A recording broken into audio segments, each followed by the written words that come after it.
fillies, and I think so. So the stud was founded in 1900 by this guy right here.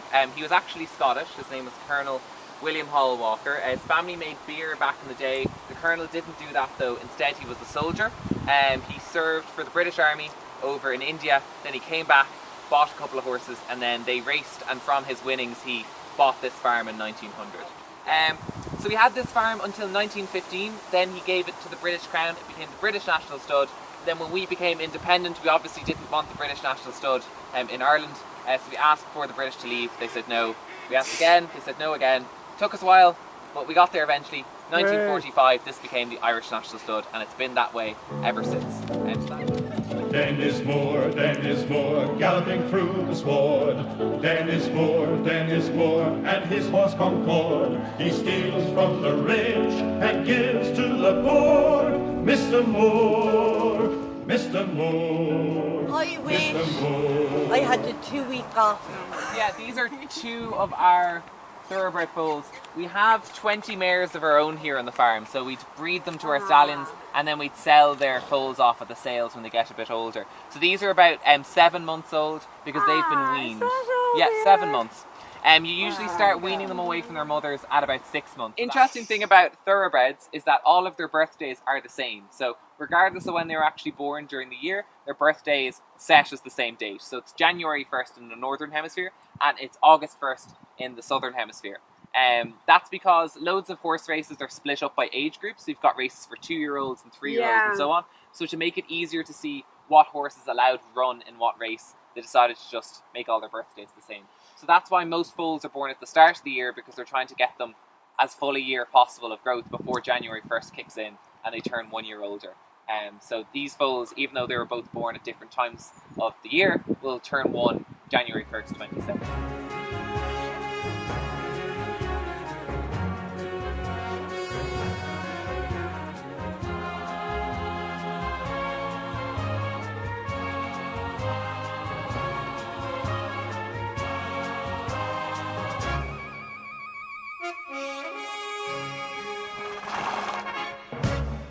These guys can all be in the same field together because these guys have all been castrated, so they don't have the same hormonal need to fight or assert their dominance.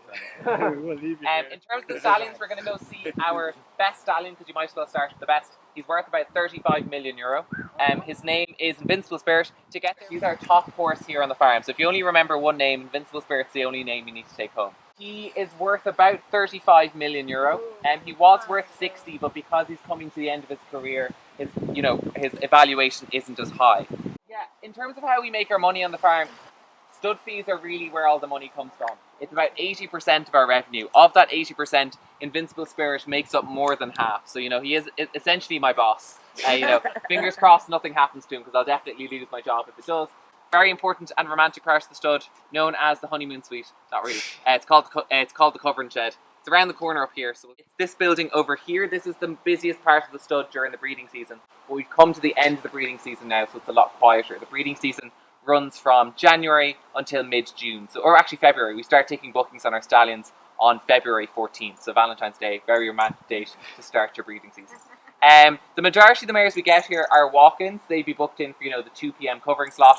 They'd be brought in from their horse box into there. Covered. Covered's the term we use for breeding in the industry, by the way. Which is just every time I say covering, you think breeding. And then they'd be led back onto their horse box and sent back to their own farm. The whole thing might only take about 20 minutes. There's no time for romance in this kind of an industry. So 2 weeks later is when you could detect. Yeah, exactly. 2 weeks later, you'd scan your mare with an ultrasound scanner, see if she's pregnant, and then either get her covered again or wait, see what happens.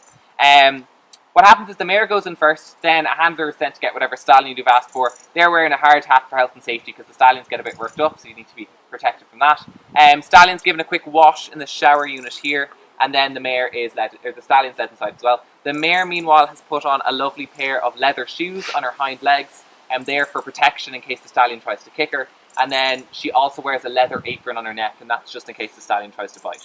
They have a little meet and greet first with a bit of distance between them, just to triple check that the mare is kind of receptive to the stallion, because stallions will cover all the time. Mares is only kind of a 24, 48 hour window every 3 weeks when they will be coverable. Otherwise they will kick and bite and scream and just will not do it. The thing takes about 2 minutes, and that's kind of it. It's a pretty short and sweet thing. It's a business at the end of the day, so that's kind of it. All of it has to be done, well, not quite in person, in horse, because with this kind of an industry, no AI, no artificial insemination, it's all natural. It's actually banned, so you have to do it all naturally. Banned for a couple of reasons. Mainly just the genetics of thoroughbreds. It's quite a small gene pool, and if you started using AI, there's a risk that you could damage the breed. So to protect the breed, you have to do it naturally. So that's why it's banned. So that's why we have to have a building like this, and we can't just implant things into eggs and all that.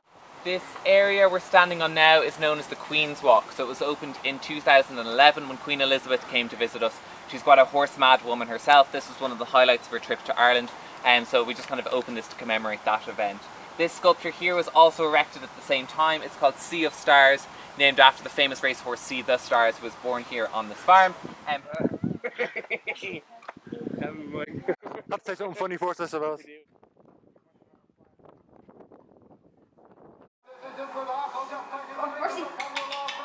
So, Willie, what do you think of it so far?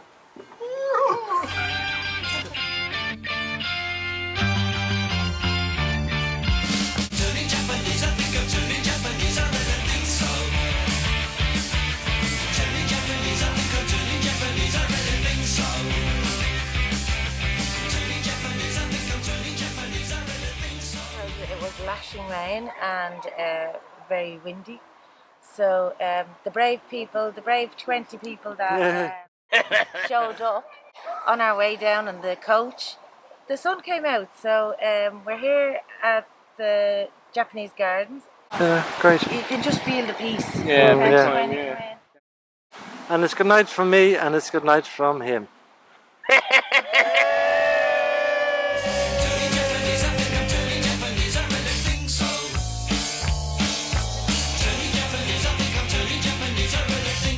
Show us if you want to go to work. Thanks a million for coming. Did you have a good time? Yeah.